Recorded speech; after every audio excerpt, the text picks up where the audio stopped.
Hey, what's happening, everyone? Welcome back to another episode of the Free to Grow CFO podcast, where we dive deep into conversations about scaling a D2C brand with a profit focused mindset. I'm your host, Jon Blair, founder of Free to Grow CFO. We're the go to fractional CFO firm for 8 and 9 figure D2C brands. And today, I'm here with my pal, Keith Kohler, president and financing strategist at K2 Financing. Keith, what's happening, man? Hey, good day, John. Happy to be with you today. Yeah, thanks for joining. I mean, you're at the tail end of your CPG financing month of February, correct?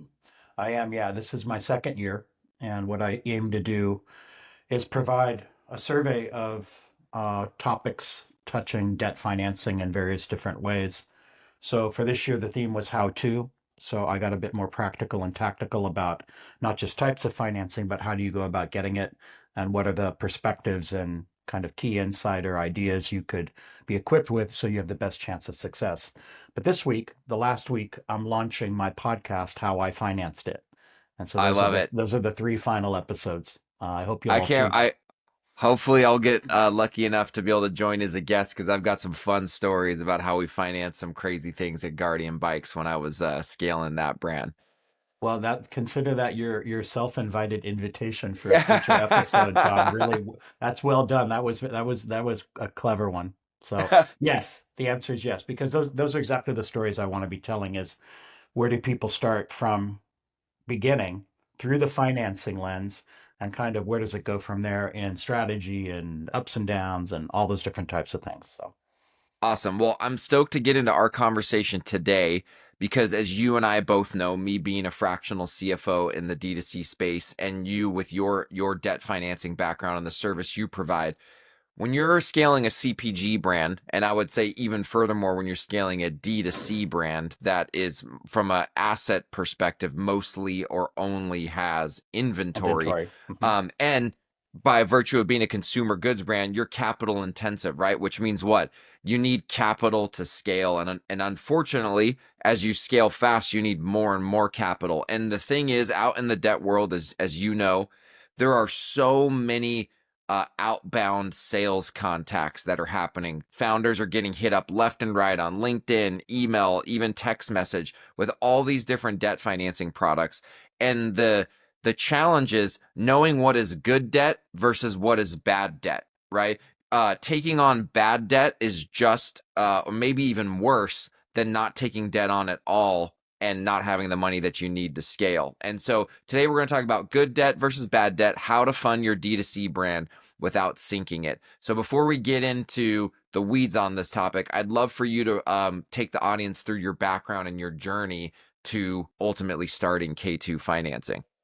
Yeah, thanks, John. And when I think about what my own journey has been, because again, I am a business owner myself too, offering financing and financing consultancy. And my journey started a little over 20 years ago. And at that time, I was doing various different projects. I wasn't lighted up by anything. I would tell you, I didn't know it at the time, but I know it now. I'm very much a purpose-driven founder. I have to have a high level of a reason why to do what I do, not just for myself and the solutions I provide, but the type of people I work with. So I'm naturally drawn to those mission driven, better for you products, the types of products you would see in a Whole Foods, or people who are disruptive in what they're offering to the world. A better mousetrap is the old cliche. And those are the people that tend to find me. 20 years ago, in actually this last month, I was diagnosed celiac, which is gluten intolerant. So when you see the word gluten free on a packaging, that's relevant to my community, the celiac community. And at that time, I was actually the business development director for the gluten free certification organization, the first one hired outside the organization. And it was still when gluten free was nascent and growing. We know Yep, now it's a bit different than that. It's for sure. ubiquitous, quite everywhere. And what happened was I was talking with founders, many of whom were in a classic American metaphorical sense, garage-based businesses, people who didn't have a lot of resources. They were just trying to make a product for a family member or a relative or something like that. So, not surprisingly, for a lot of them, supply chain, we know that's a big topic, was difficult, but finance was too. And that set off a light bulb in my head saying, wait a minute, if I can help these companies get financed, then I'm doing something for me to have more access to products that I can use and to a community I care deeply about. And that's what kicked me off. So gluten-free led to broader natural organic world, such as Expo West, Nutrition Capital Network. I became a member of that. And then it all just cascaded out from there. But it was only until about 5 or 6 years ago where I really got incredibly laser focused and serious. And the pandemic was incredibly helpful for me. Gave me a chance to really reset and think broadly about how I want to serve our community, both in transaction, getting the money, and transformation, how I help them think about managing their business finances. I love that. I love that. Free to Grow was born out of a fairly analogous kind of like purpose driven kind of soul searching journey that I went on. I was a part of the founding team of a fast growing ecom brand, and about 3 years ago was really feeling like, how do I do good in the world? I'm a Christian, and so I believe that like God creates, like uses business to make the world a better place. And I was like, okay, who is the group of people that I can make the biggest positive impact in their lives, right? And having been on the founding team of a brand and expanded my network with so many other brand founders, I'm like, man, the most stressed out group of people I know is brand founders, because they Big get time. into business. They're usually, like you mentioned, they're product centric, right? Usually there's a problem they see in the That's marketplace, it. and they find a product to close the gap that they see in the market, and they're really pumped because like it serves some really important purpose to them. And then they start scaling, and they're like, shoot, managing the money is like something that I see the importance of, but like that's not what lights me up, right? Like I'm the product 100%. person, the marketing person, maybe the sales person. And so Yeah. I saw the stress around that for scaling brands, and was like, well, hey, me having an accounting and finance background, like let's package what I've done in house as a CFO and controller and accountant over the last 15 years, and let's bring it to founders in a fractional kind of productized way where they can get the CFO and the accounting support they need, but without the full-time, full-time overhead or price tag of building that team internally. So I love that. Let's talk a bit about consumer goods brands, obviously D2C being included in that, but consumer goods brands, what do you see are the most common reasons why they need debt? What is it about a consumer goods brand that drives the need for debt capital as they grow? Yeah, sure. So, just by way of background, I like to look at companies in different funding stages, and I name four of them. First is the startup and early stage, and I define that as up to say 500K in revenue. Oh, look, I'm getting the thumbs Yeah. up already. I must be doing something right, John. Then the biggest bucket and the most nebulous to define, I'm calling growth to pre-profitability. Got it. And Yep. that can be a big, big, big, big, big range, as we For know. sure. For sure. D2C brands with high margins, that's a more compressed one. They have a better chance of getting to profitability because the next stage is break even to profitable. And that, again, break even can mean some things for some people and other things for others, whether it's EBITDA, net income, trailing 12, run rate. That there's all kinds of ways to look at that. And then there's multi-year profitability. Not surprisingly, for a lot of the folks I deal with, and it might be you as well, it's heavily weighted in the earlier stages, right? Lots of people coming through, lots of founders starting up businesses. Unfortunately, not all of them make it to that bigger level. And in fact, it's a small amount that make it to multi-year profitability. So a lot of the discussion I get to have with founders is that growth in early stage and growth to pre-profitability and often break even to profitable, because founders are more often managing to profitability now than ever before, right? So what are they using the money for? The most common use case for me is, Keith, I got to get my product produced. How am I get my product produced? Because their cash conversion cycle, which John, Yep. you probably go up with them, talk about Yep. this all the time with them, right? From the time they're laying out that first dollar till the time it's sold, and happily in the direct to consumer space, that's going to be more compressed than in retail. Yeah, But where they have to wait to get big paid, time. right? 60 days, 90 days, That's sometimes it. even longer. Yeah, versus, hey, I'm putting up a new, fresh marketing email today. I have this list of 1,000 people. I have a good sense of my ROAS. I know that if I send out one email, probably 100 people will buy. Some people with as little traction as 6, 9 months, a year will have a good predictability on what they can get whenever they reach out to their community or when they're running ad campaigns in some other place. So again, producing their product is the main thing. And here's the pro tip for everybody.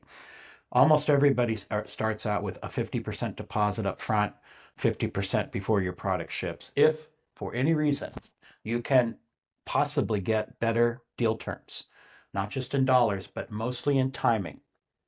Some folks, particularly if you have a product that doesn't have a lot of specialty processing or specialty ingredients, like let's say you were making the world's greatest potato chip. Well, that's not hard. What is it? Oil, potatoes, and salt, and maybe seasonings. They probably all have that on hand. So maybe they won't require you to pay the 50% up front. Maybe you can get away with paying 100% before shipment, or dare I say, if you're really fortunate, having payment terms. If that happens, that's such a game changer early on. So, Totally. yeah. People don't. So So I even tell brands actually. I think, and I'd be interested to see if you agree with this or that you see the same thing in your experience. But like, I think a lot of brands get hung up on trying to go from like hit a home run on their terms negotiations, like go from 50% down, 50% upon completion to like net 30. I'm like, hey, listen, if they say no to that, let's like incrementally make some that's improvement. right. Let's work on the That's right. deposit first. Even going from a 50% deposit to a 25% deposit can be an absolute game changer. It absolutely can.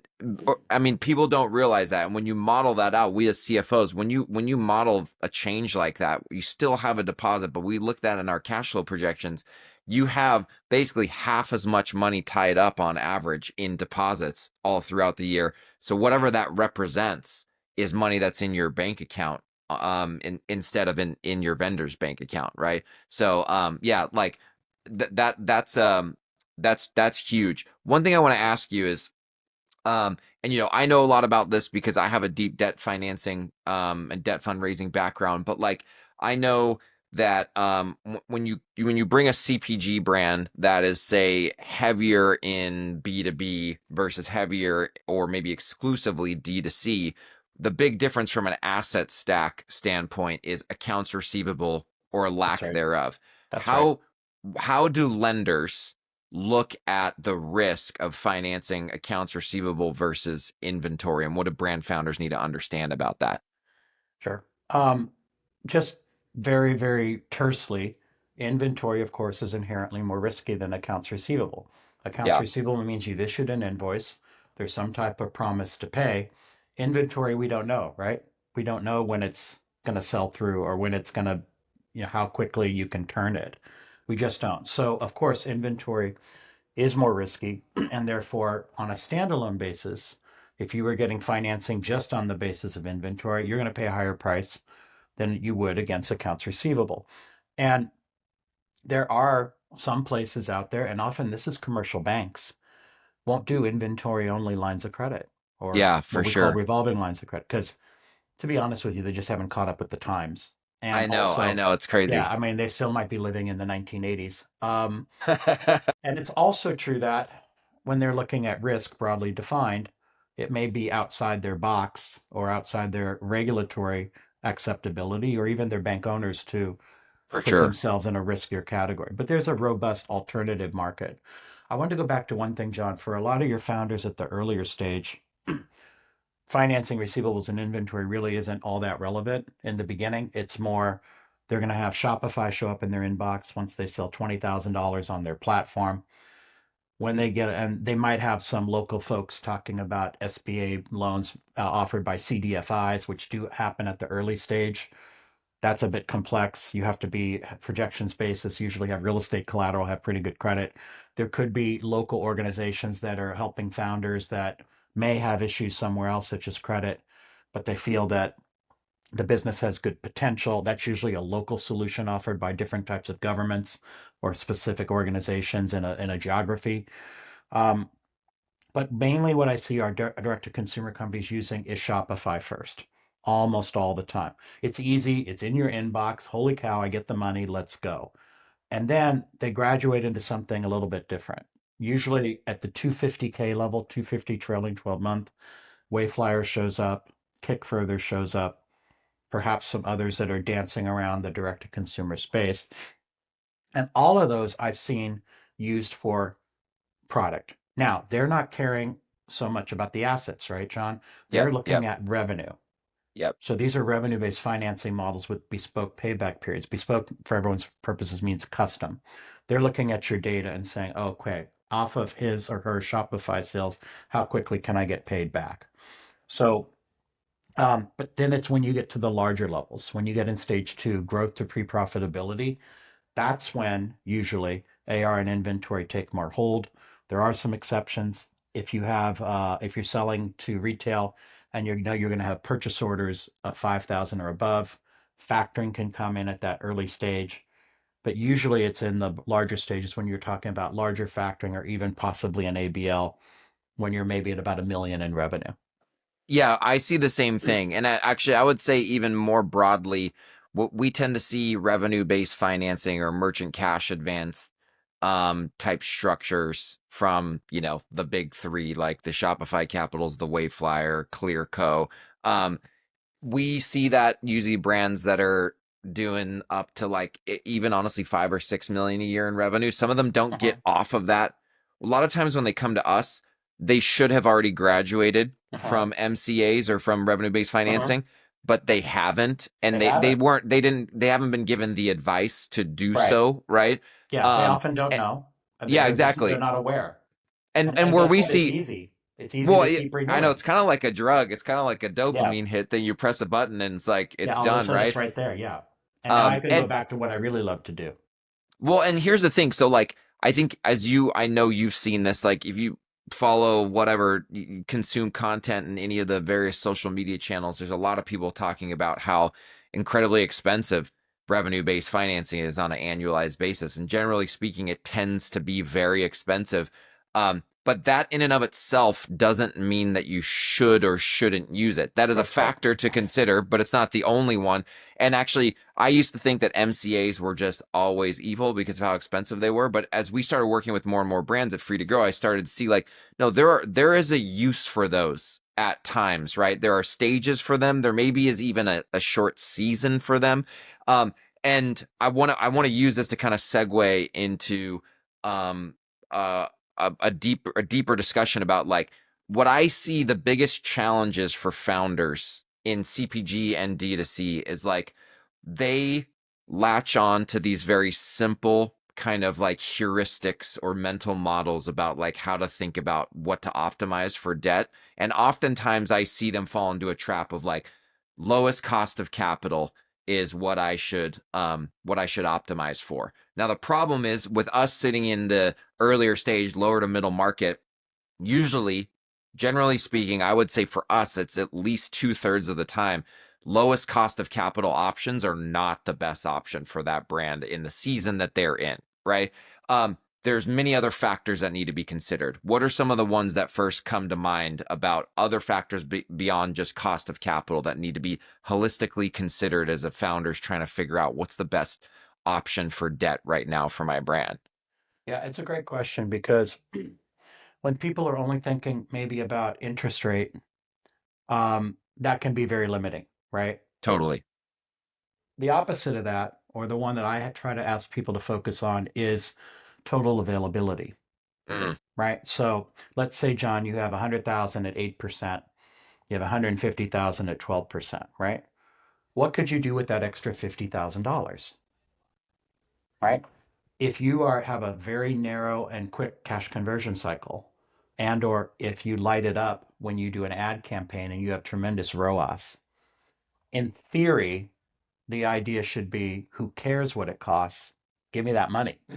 yeah, Particularly if your metrics are really banging and if you have high predictability, if you have good gross margins, if you have a good deal with whoever makes your product.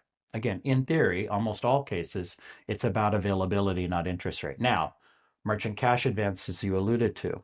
Um, I tend to avoid them if I can.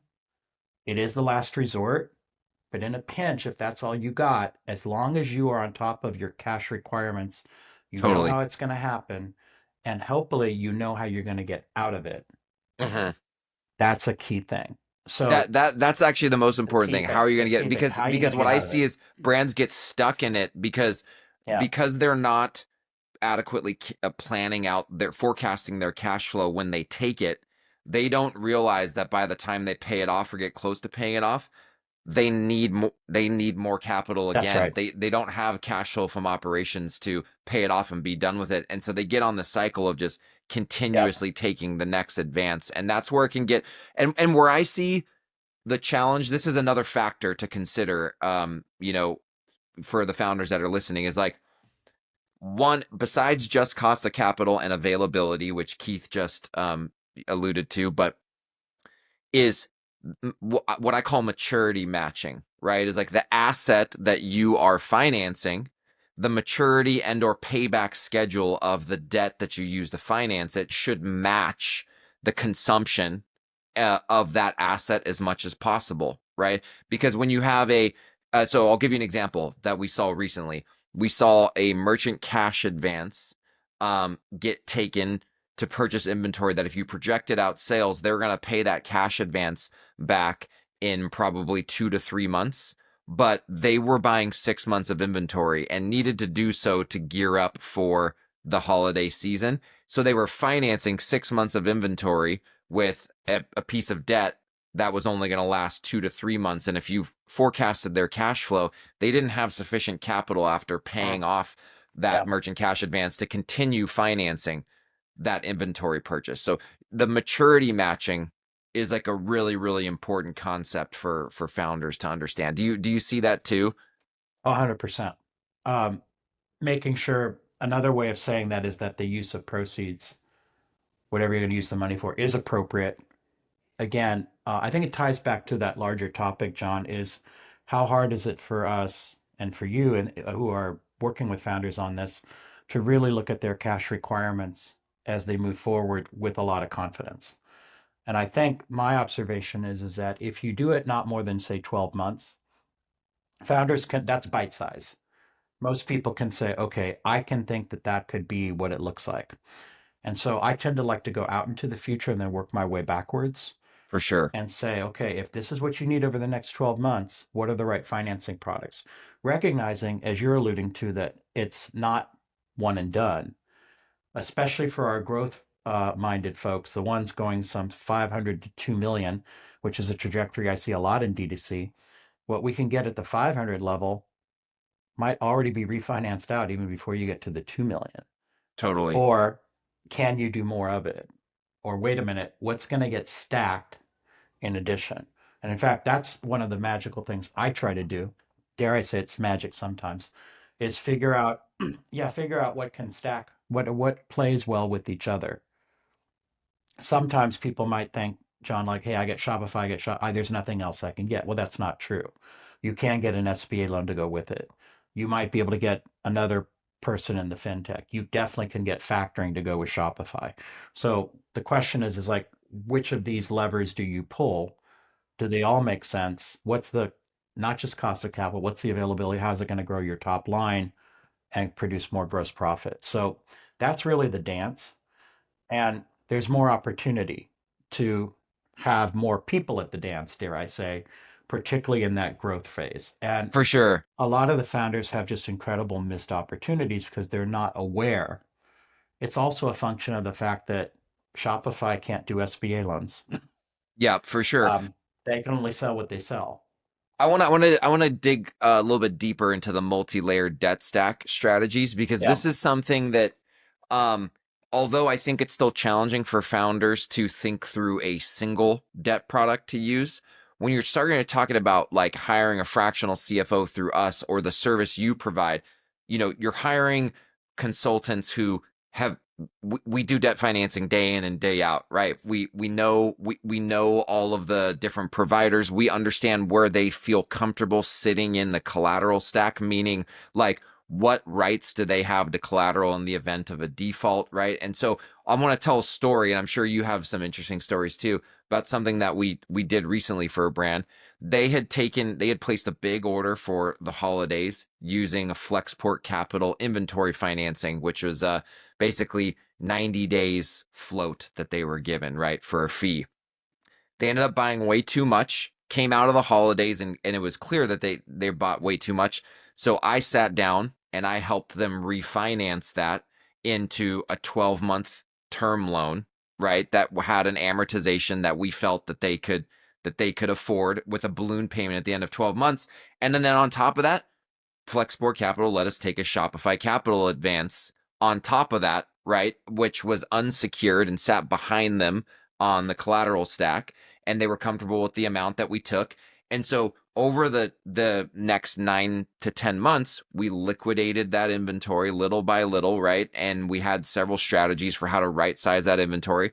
And 12 months later, we paid off that term loan. The Shopify Capital was gone, and then we went and refinanced them to an ABL, an inventory formula-based ABL, which they can now use with a lot of flexibility going into 2025 and beyond. But had they not had our advice on how to stack debt, they actually maybe would have gone out of business potentially. But we knew how to bring the right partners in who could get comfortable with the situation and figure out where to put them in the debt Right. stack. So, like, what other thoughts or stories do you have about something similar? Because I'm sure you see things like that plenty. Yeah, all the time. And I think when you look at that, it's hard to expect that a founder, unless they have our type of experience, would ever know that. For sure. It's just hard. Um, my little shameless self-promotion of my book here, CPG Financing Guide, right? I write about 20 types of debt financing, right? And to even understand 3, 4 of them is tremendous. And as I said, each of these 20 types per se, they can't do any of the other types except with rare exception. So they're not going to be able to tell you, an SBA lender is not going to say, hey, Jon, what I really think you should go get is a Shopify loan because that's going to supplement mine. It'll help you do. No, they're not equipped to do that. And newsflash, most of them don't want you taking on additional debt because it elevates their risk or their perceived notion of risk. For sure. A downside thinking versus the other side, which is, wait a minute, if my founder gets more capital, she can grow her business more, and then actually it lowers my risk. But I guarantee you, no one's having that conversation. For sure. But For it's up sure. for us to introduce that and to coach people to say, because a lot of times when they sign a contract, it says you can't go out and get any other debt financing unless you tell us. Yep. Yep. Right? How many founders actually tell them? Well, small percentage. I'm not signing that deal, but they could get shot down. But the nature of the conversation has to be, no, I need it for growth. It'll do this for me. You're going to be in a better spot. I'll be better able to pay down my debt. Anyway, that's a very nuanced discussion. But broadly, what I see, Jon, is now that founders are more interested in a capital efficiency, moving towards break even to profitable, usually if I have a company that I'm talking to, and most of them fit into this, who think that at least by 2026, I'll be profitable. Well, now I'm not talking about my super early stage folks, but in the growth Yep. stage, right? Yep. If they're 500K right now and they think they can make it through the year, be $1 million, and next year be 2 million, if they're direct to consumer brand, there's a good chance they could eke out profitability. So if we go 2 years into the future, the best, cheapest cost of capital with good availability is an SBA 7A loan. And that's 1 year profitable on a filed business tax return. Can't stress that enough. It's not trailing 12 month. It's not run rate. It's filed business tax return. So in that example, and I've got a lot of them on that path, if they're profitable in 26 and they have, say, 150K in profitability based on current interest rates, their loan can be as high as $900,000 based on ability to pay it back, based on cash flow. Collateral is a whole different thing, and we don't have enough time to go through all of that. But there can be uncollateralized exposure. But the bottom line is, if that's the right combination, how do we get from here to there? Yeah. And Yeah. how do we keep ratcheting availability and interest rate? So for most people, until they get to that term loan time, they're looking at some combination of all the things we talked about, right? So Totally. factoring, sometimes also against AR, sometimes also with an inventory component on the retail side. On the D2C side, Shopify again and again and again and again, often PayPal, sometimes Wayflyer, sometimes Kick Further. That's usually the mix of all the usual suspects I see. I will add one last thing to the mix is that given that equity is still not as prevalent, a lot of times people who got angel money or friends and family money might go back to them and ask for some type of private debt financing style instrument as if it were an institution to be refinanced out in the future. Because SBA loans, one of the acceptable uses is refinancing debt.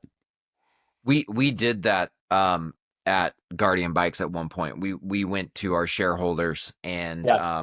which was largely angel investors, and we pieced together a couple $1 million in a interest only loan over, like it had like a 2 or 3 year term, and we ended up refining that. We looked at refining it with a SBA loan. We ended up refining it with an ABL because at that time we had reached 8 figures in revenue and Mm. profitability, and the ABL was gonna fit our needs the best at that Yeah, time. that's great.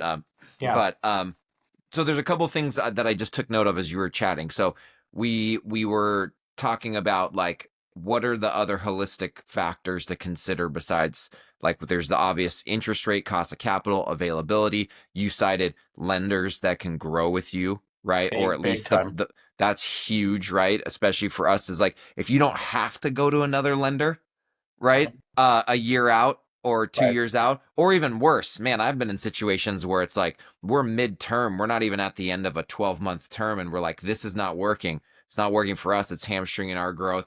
It doesn't work for the lender, and like figuring out how to get out of that. So, like, knowing a lender can grow with you. And again, utilizing someone like Keith's services or working with a fractional CFO, we're the kinds of people that have experience working with these various lenders, and we've seen the deals that they've done in the past. We've seen them grow with other brands. And I've even seen, like, I know a few ABL lenders that I'll say, hey, look, they'll tell you they won't do in transit financing, and right, they won't give you in transit on a regular basis, but I know that if we talk to them, they'll give it to us one time or twice just to get the initial inventory build up, right? And so the point I'm making is we can help, guys like Keith, firms like Free to Grow can help you to actually get more mileage out of your debt partners than you could otherwise, because like Keith mentioned, they're not they're probably the lender probably isn't going to pitch the strategy to you. They'll tell you what fits their credit box based on their underwriting. They'll say, this is what we can offer you. You got to know, you got to ask them for more, but know why you're asking it and how to justify it, right? So this actually brings me to another question that I have for you, which is like, when you're going to a lender to ask for something above and beyond what they're offering, what are some pieces of advice that you can offer about like how to go about having those conversations and how to justify your asks? Yeah. So going back to what you said at the top of the comments, there are cases where, again, we're calling it again a credit box, right? These are for our listeners, what that essentially means is what are the rules of engagement? What can they do within their standards that are either set by themselves, by their thesis, if they're backed by investors, by the banks who give them warehouse lines, with SBA loans, by the SBA SOP. So everybody has to color within the lines for some amount, right? Or some amount of time. The question is how do you get what we often call policy exceptions? How do you get them to look at you differently? And it's not easy. But when you think of all the levels of strength that someone can show, clearly it has to begin with the financials. So if the financials themselves are not clean and accurate, that's one thing. But secondly is maybe when a founder has a conversation, they know that they're putting their best foot forward. If you just came off of a season and it's not a good season for you, you have to have them not look at it not just in the last 3 months. It's our responsibility to say, hey, it's seasonally that way. It's always that way. Let me show you prior years. I Yep, am actually really strong. So one way is helping people look at the time frame in which they get to see you. It's not like right now. If it's only right now, which is what a lot of lenders base their decision on, you need to know when the best right now is. for If sure. it's if it's like SBA lending and they're looking 3 years in the past mainly, well, 23 was rotten because I lost. In other words, controlling the narrative based on the time frame is super critical. And a lot of founders miss out on the opportunity, particularly in the fintech world, which is very algorithmic based, Mm, to sell their future. For sure. So, John, again, if you have John's Pizza Company and you did 500K last year and you had a ton of losses, why? Because you spent money investing and you did this and that and the other thing, and it just shows up as expensive, it looks like loss versus investment. It's our responsibility and your responsibility to sell that. Well, no, wait a minute, that was investment. And it's that dance between where have I been and where am I going? I love And that. No, it's so true. yeah, And like yeah, so um the other thing that goes alongside this that I always tell founders is like, hey, we need to show clearly in the projections how we're going to pay them back. Right? Debt needs to be paid back. So we can't just say, hey, we have this collateral base that you're willing to collateralize the loan um through, but how are we going to generate cash flow to service the debt? And that's right. showing that in the projections, and then That's like you right. said, telling the story of like, well, how are we doing this? Well, these are the assumptions behind this. This is where we're Yeah, spending ad yeah, dollars. yep, yep, This is the return on those ad dollars. These are the overhead costs we're cutting. This is what, and like when you go through the level of the detail in your projections to show them how you're going to pay them back, but tell them the steps that you're taking, the actions that you're taking. yep. That gives lenders a lot of like peace of mind that like that this business is being run well from a planning perspective, which can allow them to go the extra mile on how they structure your loan. I've seen that time and time again. Yeah, it's really true. And not everybody has the opportunity to make that sales pitch, but I think for our founders, it's really you kind of need to insist upon it. Um, Yeah, Particularly if you know the future is bright moving forward, get in there and say, "Hey, I'd love to share 10 minutes with you of my growth story and how we're getting stronger." Use the words that make sense. We're going to be more profitable. We're increasing our top line. Our metrics are stronger and they'll get better. All those things that contribute to an underwriter. Because remember, I think a big distinction there are business development officers and then there's underwriters and credit. for sure. Not the same people. Not the same people. You have yes, yes, yes, and no, no, no, right? And they often conflict. They're not allowed to unduly influence each other. They're just not allowed to. And they have to stand alone. So the business development office is bringing deals in, but it's ultimately credit. And we may or may not have access to that person. And sometimes we won't even be able to have a call with them or him or her or the team. So the narrative, how you present yourself in writing, as you said, John, it's great to send a bunch of projections, but truly they're looking at the assumptions. The assumptions are the most critical part because the projections are going to be wrong. We just know that. But For if sure. the assumptions look fantastic with thoughtful analysis, detailed, um, dare I say, correct grammar and spelling and all those good things that matter to people or don't, but put your best face forward. And if there is uncertainty, talk about it. Hey, we think this is how it could be. Sure, this could happen, that could happen. But it's kind of like, dare I say, controlling the way they look at you because they're comparing you to the big wide world out there. They have to. They're comparing you to people in your sector, in your geography, and those other people might be horrible or rotten or had bad results. Well, you have to prove that you're the outlier who can essentially, at the end of the day, pay it back. Um, Yeah, well, and you have to, if you don't help them draw the conclusions that they should draw, that's they'll right. just draw their own, Correct, they right? will. That's And right. and you can't blame them as No, an at all. underwriter. They're analyzing all kinds of businesses Right. all day long, right? And so it's very easy to miss the context or the Yeah. assumptions or the drivers or the actions or the strategy. And so it's actually interesting. The last question I want to ask actually is like if a brand is ready to go like pitch a lender or to go look for debt. And we're not talking about the MCAs where you just click a button and you've got but like actually go through an underwriting process with a lender. What are kind of the major things they need to have ready in terms of diligence items to, at the very least, get conversations started and maybe even just get a term sheet? Sure. I'd say broadly, the most important thing is clean and accurate data. I can't stress that enough. And John, you've inherited a lot of things where you go, holy cow, right?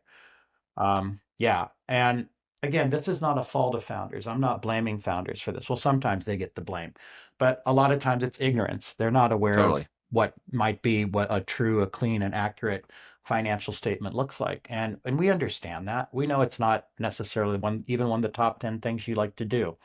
That said, if you know it's not for you, get the help to make sure that you can at least have accurate and clean, proper categorized financials, proper organized, right? What goes into a stack of documents that you would have to have ready? I'll use the SBA example because that's the most extensive one, and then you can cut from there, right? If it's SBA, here we are, February 24th, they're going to want the last 3 years' tax returns. So 22, 23, 24, if you have it. If you don't, take 21. Just even go back and make sure they're correct. I can't tell you how many times I found mistakes in tax returns. And it's often just because founders don't review them. But remember, you're the one signing it. That's a key thing. Interim financial statements, year end 24. Again, this is time of year, making sure that they line up. You know what I suggest too, John, is do it month by month. Yeah, Like have for all sure. 12 columns of 24. The reason being, if there are seasonalities or if there was something that happened that's an event, it makes it easy to explain it and point it out, Totally. right? Totally. So month by month, 24. And then other things could be based upon the type of financing you go for. An aging AR report. We care that eligible ARs that aged 90 days or less, age Mhm. more than 90 days, it's ineligible. Aging AP, if AP is aged over 90 days too, what's the question? Why are they not paying that person? So those all tell a story. Cash flow model, maybe, and projections, maybe for some uses, not always as a starting point. But I think just making sure that, hey, if you from an outsider were looking at this company, would you deem it to be healthy?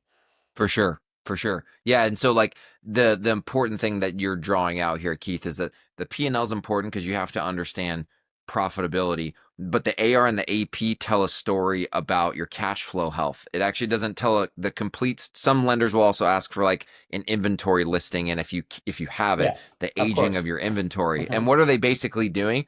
They're basically going, what are your AR days? What are your AP days? What are your inventory days? That's the cash conversion cycle. Those are all the numbers you need for your cash conversion cycle. So they're going, here's your P&L, but then let me see how you're managing the balance sheet, right? So that they can understand cash flow. And so the important thing is having the right people helping prepare your books and this data. I mean, that's a key thing that we do at Free to Grow. We have two services. It's the accounting and bookkeeping service, which is a solid P&L and a balance sheet, which lenders need both, right, to assess both profit and cash flow. And then the CFO service is more the forward-looking strategy.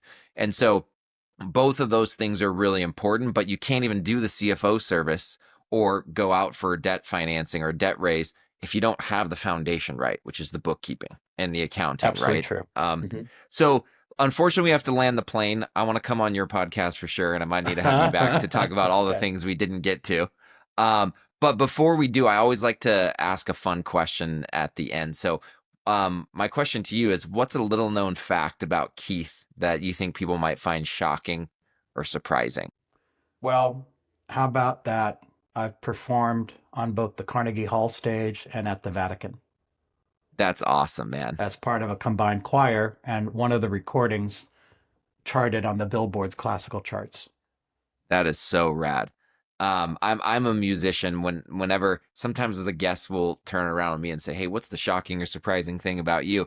I started a thrash metal band in business school with a bunch of business school friends, and we got signed to a record label back in 2010. Was it 2009, Where are the 2010? videos, John? I got to see them. Fate's Demise. Check out Fate's Demise. There are We're down. We're videos. down with that. Financing and fate's demise. They go perfect Yeah. together.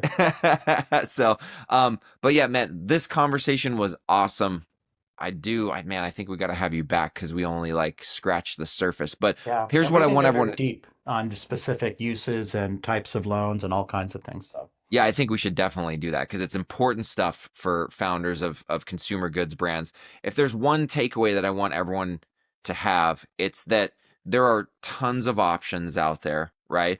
Navigating them is not as simple as just finding what's it's the not. cheapest product or has the most availability. There's multiple factors, and like Keith mentioned, debt financing is not a point in time. Like we close the deal, we're good. It's a continuous journey, right? Like, do we always have the capital stack we need to reach our goals and to achieve our strategic objectives? And so, I highly recommend if you have any questions about debt or you're thinking about getting some for your brand, reach out to Keith. Keith, where can people find more information about you and K2 financing? Yeah, one of the best ways to reach out is through LinkedIn at Keith Kohler 1. And then also, I have a website, financingman.com and k2financing.com, several right now.